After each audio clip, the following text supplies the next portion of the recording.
Anong mensahe ang kailangang marinig ng mga fire sign? Nowadays, within 1 week from now,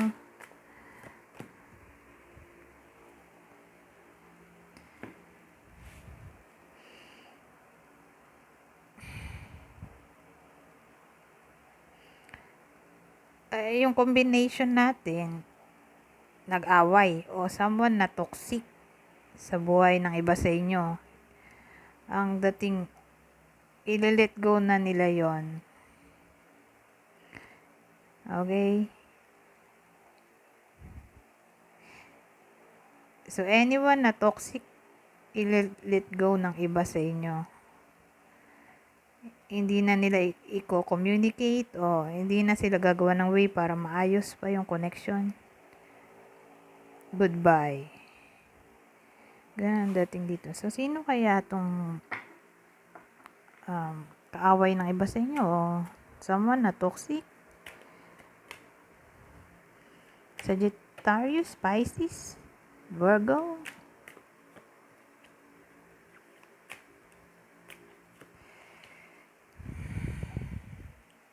Oh, ano to?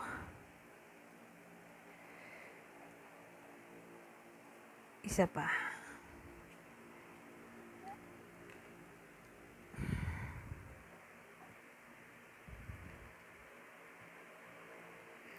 So, iniisip ko ano ba to? Relationship ba to? Kaya lang may ano tayo. Work card dito. O money.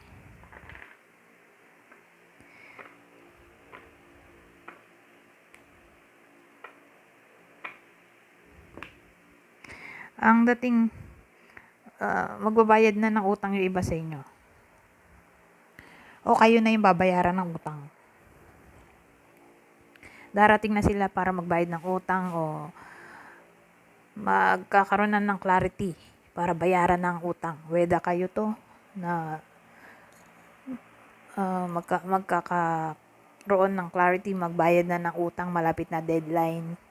O ito yung someone na may utang sa inyo na para bang malilinawan na ng isip na bayaran na kayo. Ewan ko, dating sa akin, utang to.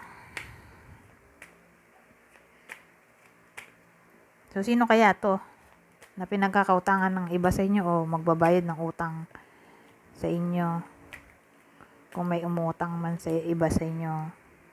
Sagittarius, Cancer.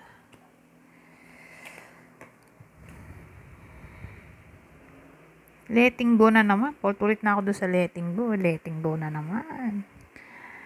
Ito letting go din to eh. Pero more like regret. Ito naman, people. So, sino kaya to? Ano to?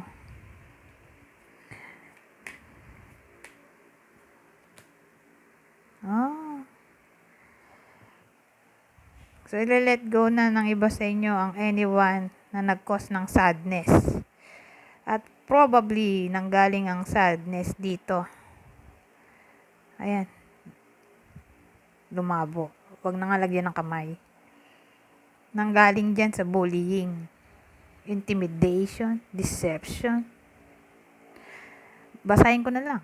Defeat, surrender, change, walking away, self-sacrifice, self-sabotaging, behavior, underhanded, underhanded behavior, deception, lack of communication, aggression, bullying, intimidation. So, anyone na ganyan ang ginawa sa inyo, ginagawa pa lang, let go na. Okay? Ng iba sa inyo. So, yun na nga rin yung sinabi ko dito, toxic, let go na. Pero dito, in-specify kung anong kasalanan.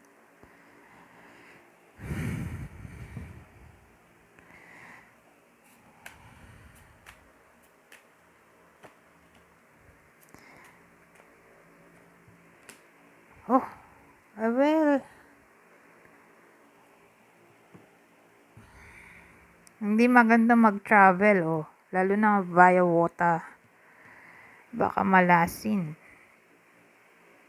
OMG, baka lumubog yung barko o magkaroon ng aberya. In general, parang hindi advisable mag-travel via water. Kasi may misfortune, oh.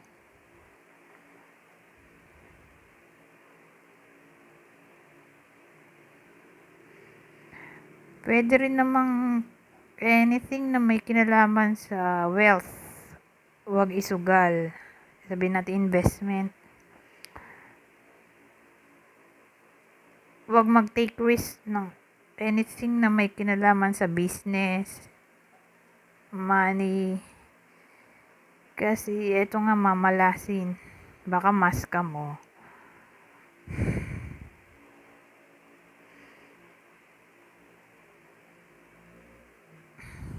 So mag-ingat.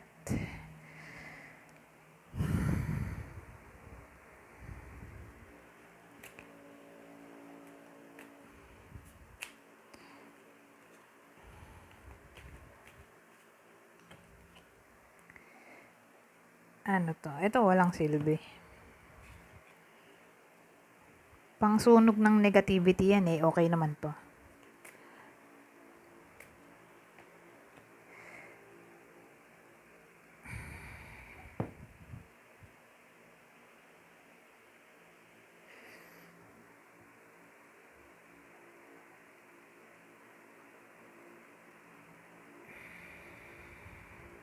So iniisip ko, sasama ko ba to?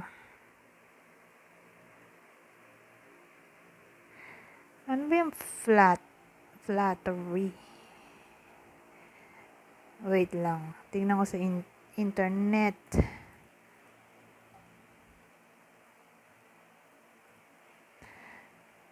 Flattery. Praise that is not sincere, especially in order to obtain something from somebody.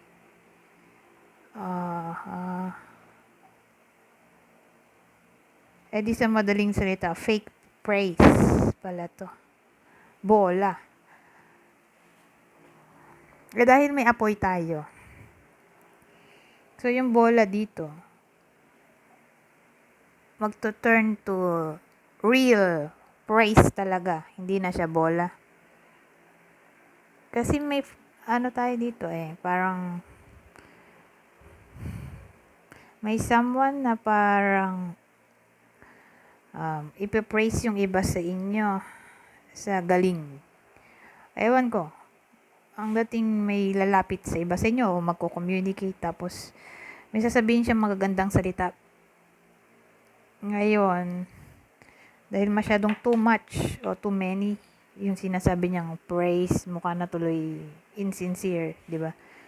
Pero ang kinaganda, dahil meron tayong apoy, totoo talaga yon. Yung mga sinasabi niya o sasabihin pa lang. Hindi siya plastic. Okay? Nasunog na yung flattery. Naging sincerity na yan. Okay?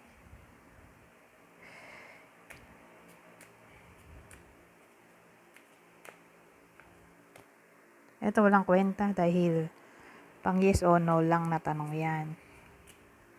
Dito sa deck na to. Oy, ito maganda. Pero sana maganda din to. Ito may revelation of something na pwedeng mag-cause ng celebration dito. Oh. So, confession of feelings o engagement to. Pwede rin ganon. Engagement proposal o confession ng feelings in a good way. Okay? Parang revelation of something which is a secret o a mystery na pwedeng magpasaya sa iba sa inyo. So again, pwedeng confession of feelings, may gusto pala o gusto niya makipagbalikan o gusto na niyang magpakasal. case-to-case basis. Anyways, hanggang dito na lang. Goodbye for now.